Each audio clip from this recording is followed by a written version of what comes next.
Hello everyone, welcome to my channel. My name is Naomi and I'm about to show you how I make my delicious authentic Ghana Jollof. So stay tuned and see how I make it. The protein I'll be using is some chicken drumsticks as shown here. So to begin, I like to season it with some creamy chicken and then my spice blend. I have a video of that on my channel, so please do check that out. And then a teaspoon of salt. What I like to do is mix it all together, then set it aside for about an hour. After that, I add some water to it, about half cup of water. Then I leave it to boil for about 15 to 20 minutes. I found over time that marinating chicken for a little while before I proceed to cooking it actually makes it very tasty. You can taste the seasoning to the bone, so I recommend that. Don't just add your seasonings and then go on ahead to steam the chicken. Try it my way and see how it goes. So I like to wrap some corn flour and a mixture of corn flour and flour on the chicken, and then I proceed to frying it until it's golden brown. One other very useful tip to getting golden brown chicken is not to add onion to your seasoning, your marinade. Omit onion from it and then you get golden brown chicken. Now that the chicken is out of the way, let's start the base for the jollof. The same oil I used to fry the chicken is what I'm starting the stew with. So I'm going to fry 10 tomatoes. I usually like to fry for about 7 to 10 minutes, just to get rid of the tangy flavor that usually comes with 10 tomatoes.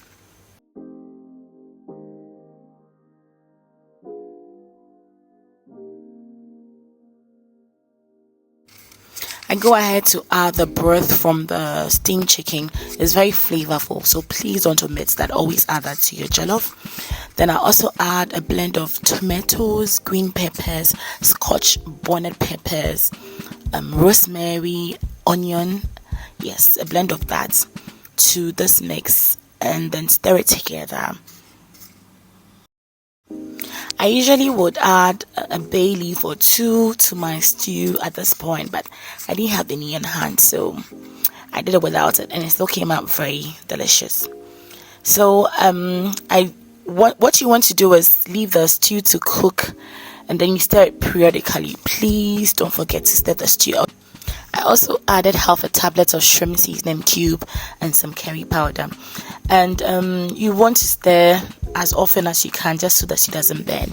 The aim is to eliminate as much water from the stew as we can. Okay, I also added some black pepper, and I think that was about it in terms of all the seasoning that I used for the stew.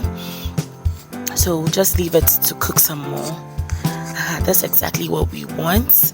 Not all the water has evaporated, but because I'm cooking jollof, I decided it was okay. So what I went on ahead to do was scoop some out. I always like to, whenever I make my stew for jollof, I always like to scoop some aside before I add the rice, and that way if I think it needs more stew, I'll just go on and then add it to it. I also like to scoop as much oil as I can from the stew before I add the rice. So here's one fast way to cook jollof. I like to add water to the stew and let it boil before I add the rice. Okay, so for this jollof I used 3 cups of rice, and then I added 2.5 cups of water. Okay, it's always better that you add little water from the beginning. That way, if your jollof needs extra water, you just go on ahead to add water. You are better off with hard jollof that you can add extra water to than for it to be soggy and too mushy.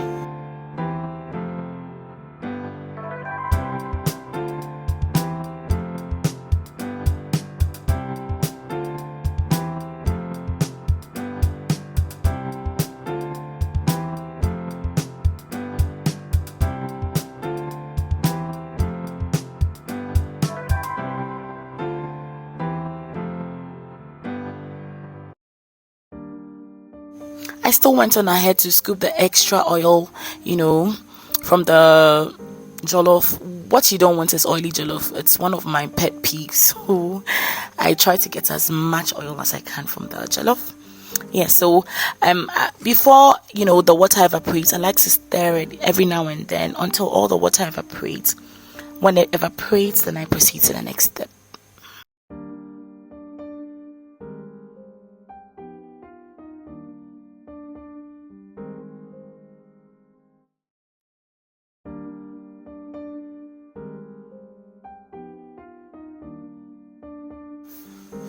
So this is what you're looking for. So what I forgot to say was, from the beginning, my heat is quite high.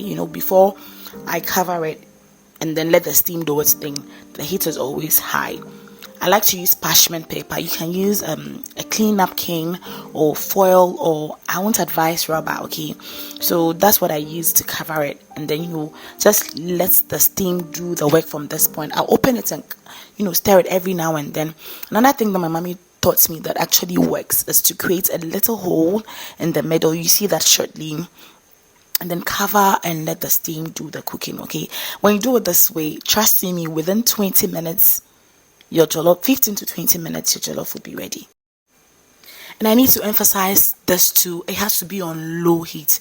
Don't be tempted to crank up the heat. You're going to end up with burnt jollof. Okay, just lower the heat and create the hole in the jollof like this, then just cover it and let the steam do its work. Also, the 2.5 cups of water that I used from the beginning is all that I used. I didn't add any extra water. I didn't sprinkle any water on top of it at any point in time. Also, I used jasmine rice. That's what I usually use on my jollof, and I never have any issues. Okay, when I follow this method, I can't tell for other types of rice. This is what I know. That's what I stick by.